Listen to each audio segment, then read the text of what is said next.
ప్రస్తుతం తెలంగాణలో చూస్తున్నారు కదా, రేవంత్ రెడ్డి పరిపాలన ఎట్లా అనిపిస్తుంది? అన్ని పథకాలు అందుతున్నాయా మీకు? కొత్తగా వచ్చిన గవర్నమెంట్ గడిచిన 18 నెలలు అవుతుంది. కొంచెం టైం పడుతుంది. గత ప్రభుత్వంలో చేసిన అప్పులు కుప్పలు అనేది చాలా ఉన్నాయి. ఒంటరి మహిళా పింఛన్లు కానీ, 500కి గ్యాస్ సిలిండరు, ఈ ఫ్రీ బస్సు, పబ్లిక్ కి మెయిన్ ఏంటంటే ఫ్రీ బస్ అనేది మంచిగా అది ఉన్నది. కొంచెం టైం పడుతుంది. అంటే ఎంత టైం తీసుకోవచ్చు అంటారు ఇంకా? ఎంత టైం అంటే అమ్మా, ఇప్పుడు ఒక ఇల్లు కట్టాలంటే 1 సంవత్సరము 2 సంవత్సరాలు మనకే మధ్యతరగతి కుటుంబాలకు అవుతుంది. ఒక రాష్ట్రానికి సీఎం అయ్యి ఒక కర్తవ్యంగా నిర్వహించాలంటే కొంచెం ఒక బాధ్యత అనేది ఉంటది, టైం పడుతుంది. అంటే కేసీఆర్ ఉన్నప్పుడు డెవలప్మెంట్ వచ్చి రాగానే డెవలప్మెంట్లు కూడా స్టార్ట్ చేసేసారు కదా.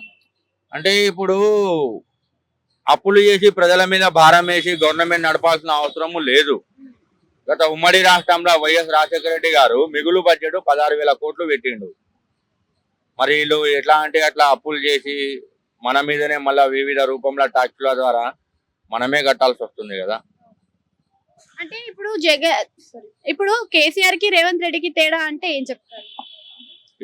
కేసీఆరే, రేవంత్ రెడ్డి గారు ఏంటంటే నూతనంగా ఎన్నికైన ముఖ్యమంత్రి ఒక ఫోకస్ తోనే పనిచేస్తుండు. అందరికి ప్రతి ఒక్కరికి ఫలానా అనేది అందుతాయి. స్థానిక ఎలక్షన్స్ అయితే వస్తున్నాయి కదా, జిహెచ్ఎంసీ ఇంకా మున్సిపల్ ఎలక్షన్స్. బై ఎలక్షన్ వస్తున్నాయి, అవి ఇంకా దూరం ఉన్నాయి. బై ఎలక్షన్స్ కూడా వస్తున్నాయి రెండు.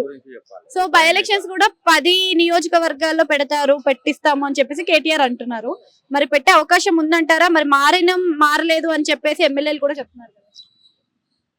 అప్పట్లో కొత్తగా వచ్చిన ప్రాంతీయ party KCR, TRS party. Congress వచ్చేసి నేషనల్ పార్టీ అది.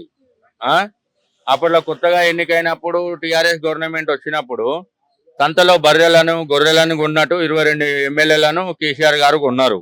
మళ్ళీ అప్పుడు ఏడికి పోయింది రాజ్యాంగం అంటే? అప్పుడు భారత రాజ్యాంగం రాసిన అంబేద్కర్ రాజ్యాంగాన్ని పక్కన పెట్టి కేసీఆర్ రాజ్యాంగం నడిపించారు.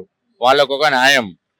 కేసీఆర్ మన గౌరవ ముఖ్యమంత్రి ఎన్నికైన కొత్త ముఖ్యమంత్రి రేవంత్ రెడ్డి గారు 10 మంది ఎమ్మెల్యేలు వాళ్ళ ఒక నియోజకవర్గాలకు అభివృద్ధి గురించి వచ్చిరే తప్ప రేవంత్ రెడ్డి పోయి ఏం మా పార్టీలోకి రా అని ఎలాంటి భయం బాంతులకు గురి చేయలేదు, ఎలాంటి విధంగా ప్రోత్సహించలేదు. ప్యాకేజ్ బ్యాగు ఎటువంటిది ఇవ్వలేదు.